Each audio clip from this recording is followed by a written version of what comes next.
it's a sad commentary, quite frankly, on a civilized society. We have new details on Hawaii's dog breeding industry and the required federal permits that no pet store supplier in the state has secured.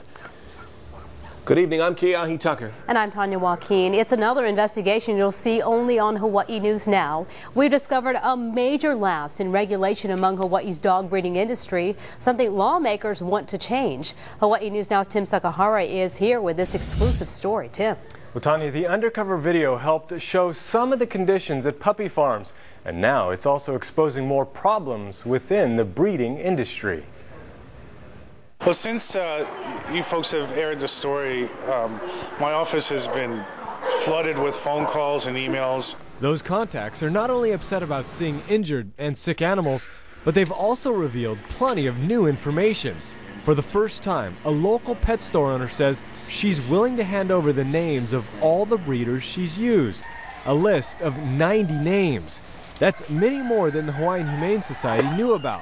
So how many breeders are out there? I have no idea, but I'm very concerned. Many more than I probably expected. Here's why it's so staggering to hear that one pet store alone used 90 breeders.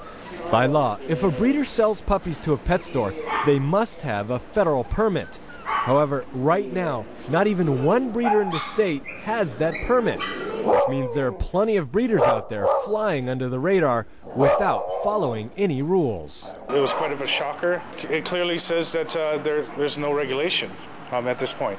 So, and there's no enforcement at this point. Well, it's been overwhelming. State Senator Clayton He has also been contacted by a lot of people concerned about Hawaii's weak animal laws.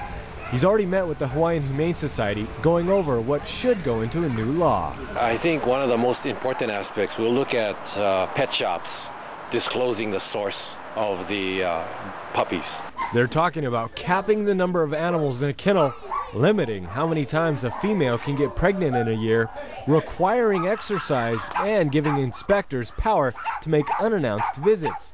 Right now, they have to get permission even to come on the property. And if the breeder says no, they can't just look around. So we'll look at loosening that up. It'll take a multi-pronged approach, but I believe the will is there, and obviously if there's a will, we'll find a way. Senator He plans to make it a priority next session, but until they get a grasp on how bad the problem is, the Hawaiian Humane Society doesn't want to support breeders or pet stores and encourages people to adopt, not shop. Now, the Hawaiian Humane Society will be on Sunrise tomorrow morning, and they do plan to bring the dog with the mange to show just how much it's improved. That is, of course, as long as there are no changes in its health.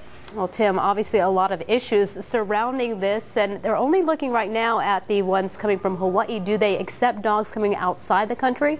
They do. In fact, the Hawaiian Humane Society says some of the pet stores here in Hawaii get a lot of their dogs from Australia because they don't have a quarantine rule here. They don't have rabies like Hawaii does, so they don't have to wait the 120-day quarantine rule. If they get them from the mainland, by the time they get here, they'll be too old. So they do accept dogs from Australia. The problem there is Hawaiian Humane Society inspectors don't go to Australia. It's almost impossible to regulate any dogs coming from there. So it's another problem. Thank you for bringing this to our attention, and we'll keep on top of the lawmakers, see if they can pass some of those laws. All right, thanks, Tom.